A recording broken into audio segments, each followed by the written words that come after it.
Oh, come in, come in. Oh, hi. Do have a seat. I'm glad you've found me again.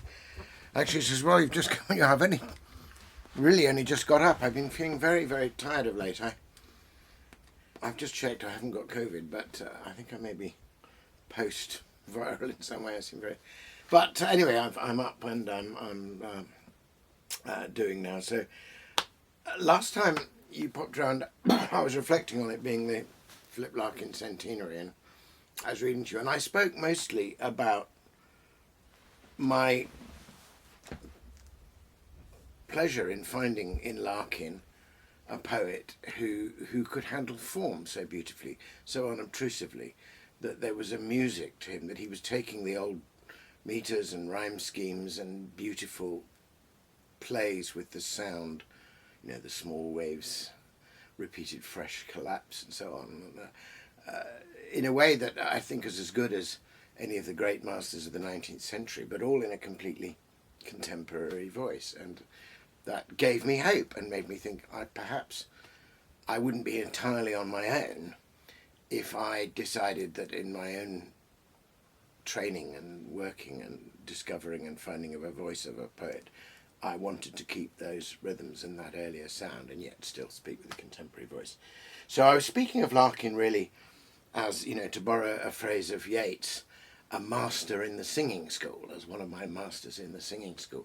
But of course I didn't particularly touch, or only obliquely I touched, on the tone and content of his poetry. And Larkin, of course, is famously bleak.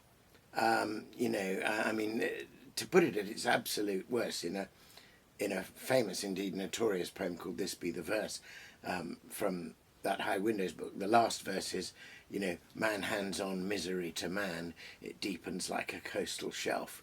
Get out as quickly as you can and don't have any kids yourself. That's not a bleakness with which I harmonise in any way, but I know what it's like to feel that on occasion, to feel overwhelmed and crushed by all the kind of miseries of the world. And I think it's good that people can express the lowest point as well as the highest point of their lives. That's there in the book of Psalms and in the book of Job. Larkin, I think, though, does a little bit more than that. In fact, a great deal more than that. And I've had the experience, on returning to some of his supposedly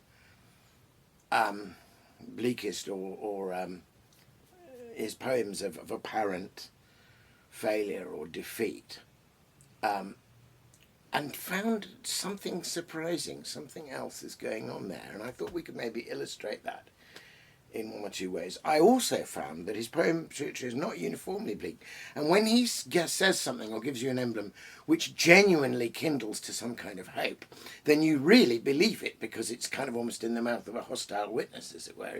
It's almost as though the poet in him knows more than the sort of rather shallow atheist in him.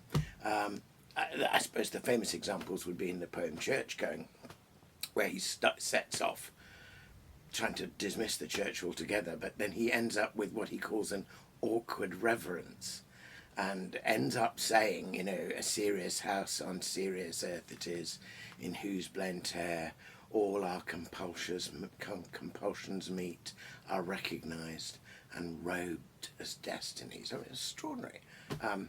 He speaks of, he tries to say, up at the holy end, he says, which is very dismissive kind of language about this, the sanctuary, up at the holy end, a tense, musty, unignorable silence brewed God knows how long. And again, God knows how long is meant to be a sort of slightly dismissive thing, but God knows how long. I mean, the word God wakes up rather more than even than the poet might intend, and you realise that he is being honest, even within his atheism, that there is something unignorable about the silence at the holy end. So I continue to read him because I think he's a poet of great honesty as well as of extraordinary craft. Anyway, I thought it'd be interesting just to take one of his most well-known poems. I mean, I've been quoting from the Church Going, but which is a really, in my opinion, a really beautiful poem. very, very simple in its language. It has actually a very lovely, subtle rhyme scheme. It's written, you can just see it here. It's 12 lines only. It's written in 4 tercets, 3-line verses. It's just called Talking in Bed. Talking in bed ought to be easiest. Lying together there goes back so far, an emblem of 2 people being honest. Yet, more and more time passes silently. Outside, the wind's incomplete unrest builds and disperses clouds about the sky. The dark towns heap up on the horizon. None of this cares for us. Nothing shows why, at this unique distance from isolation, it becomes still more difficult to find words at once true and kind, or not untrue and not unkind.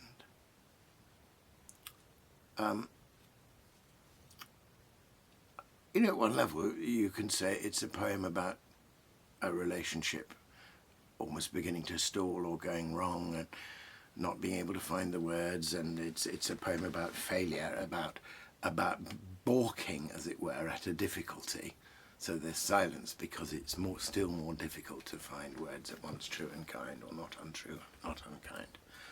And you look back after you've read it and you reread it, and there's this sense of the speaker in the poem wanting to talk. Now is the time to talk. Talking in bed ought to be easiest. And part of you might be tempted, because Larkin is so alert to the ambivalences and the different valencies of words, the way they carry more than one meaning, to wonder whether he's going to avail himself of the double sense of the word lying. Lying together there goes back so far. We know he can do that because in a later poem, the poem at the end of this book, he describes this couple in effigy, an Arundel tomb. He goes, the Earl and Countess lie in stone, and they're lying down because they've been carved that way. But then he says, time has transfigured them into untruth. The stone fidelity they hardly meant has come to be there. So he says they're saying something which isn't quite true. But when you look back, if you try and draw that same double sense from here, then it doesn't work. This is not a poem about lying at all. It's a poem about being honest. And it's a poem about the silence, which is a kind of, a proper silence, as somebody hesitates because they're trying to be honest. They don't want to lie. What he's looking for is words at once true and kind. He's trying to bring truth and kindness together. He's finding it difficult, the speaker of this poem, but he's trying. Now, there's one word that's not in this poem at all, but without which I think this poem could never have been written and wouldn't exist. And that word is love.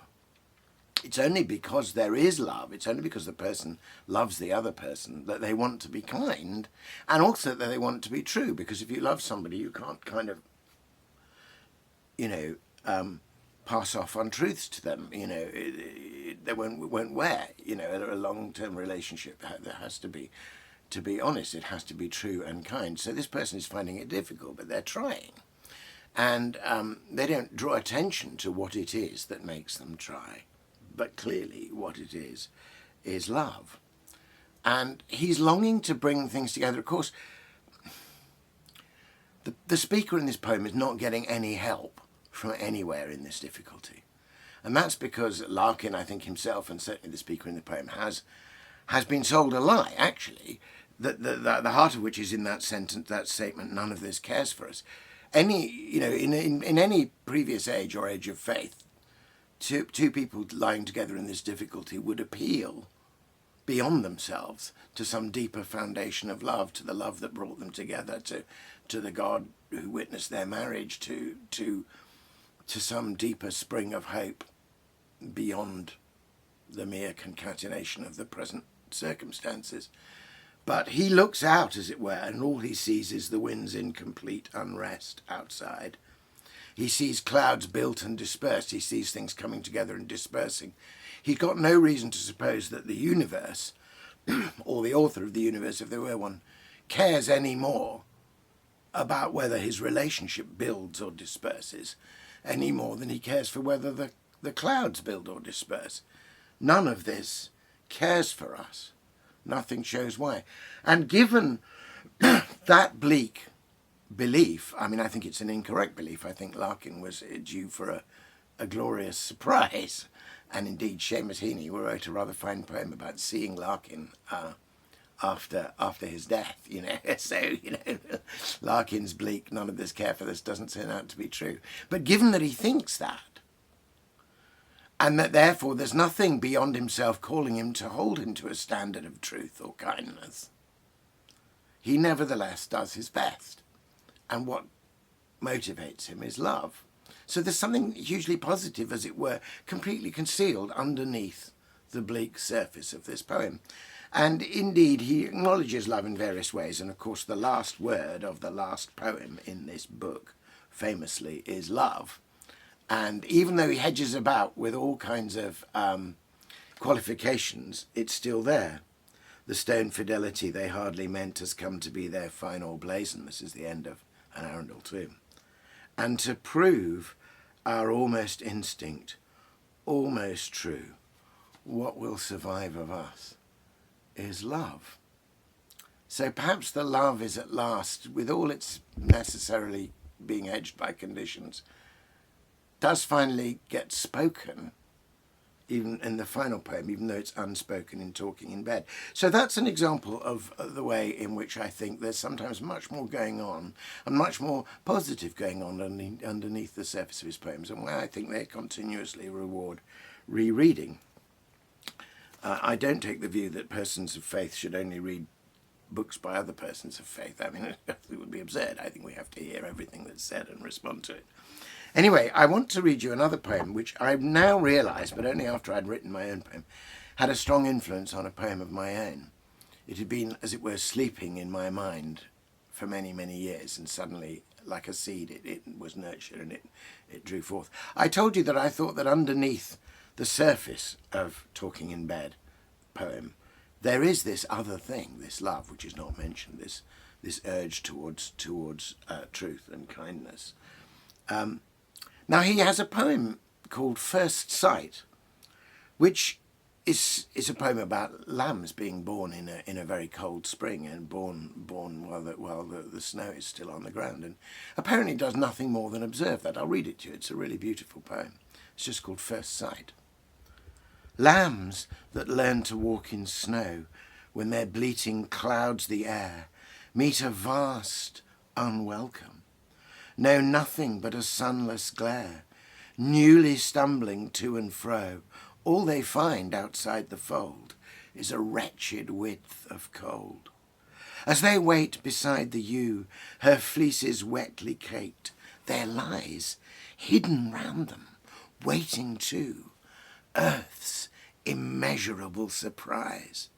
They could not grasp it if they knew what so soon will wake and grow, utterly unlike the snow. It's a wonderful poem. Of course, he's thinking of what we know and the farmer knows, but the lamb newborn knows nothing of, which is the green grass that they're going to love and play and ramble in. That is what soon will grow, utterly unlike the snow. And I love this. Hidden round them, waiting to earth's immeasurable surprise. And I wonder if there's some parallel in our own, with us and heaven in a way, that we're still like the lambs walking in the snow. We can scarcely guess. But one of the things I love about this poem is that Larkin is often seen as part of the sort of scepticism and cynicism of our own age, and part of what the critics call the hermeneutics of suspicion.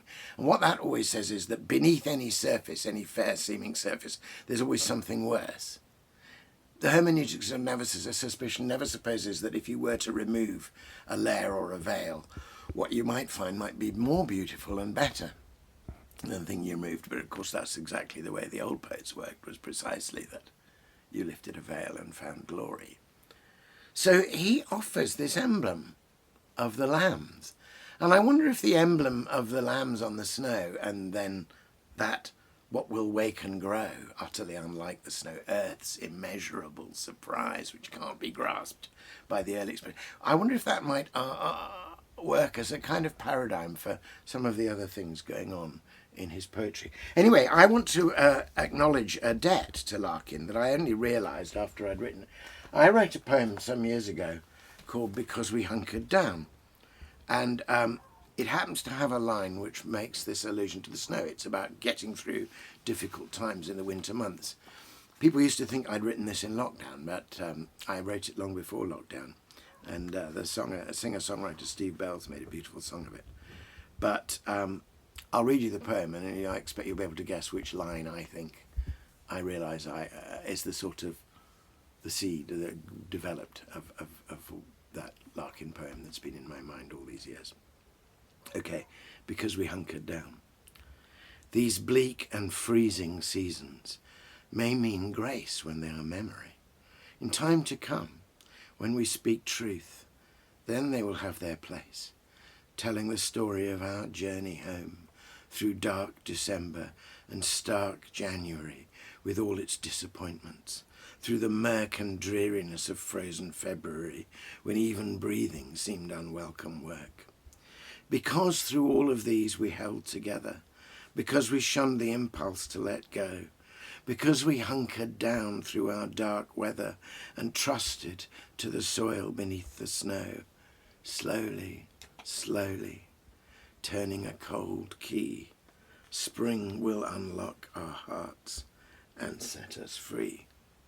And I think it's one of my more Larkin-esque poems. But I realised, just because I was rereading Larkin for this centenary, that I could never really have written that line about trusting to the soil beneath the snow if I hadn't read First Sight. They would not grasp it if they knew what so soon will wake and grow, utterly unlike the snow. So that's a little example of how one poem sometimes begets another. Anyway, I commend Larkin, and I commend to you an awareness of the unsaid that lies beneath, as it were, the sometimes rather bleak snow of the surface of Larkin's poetry. Thanks for dropping by.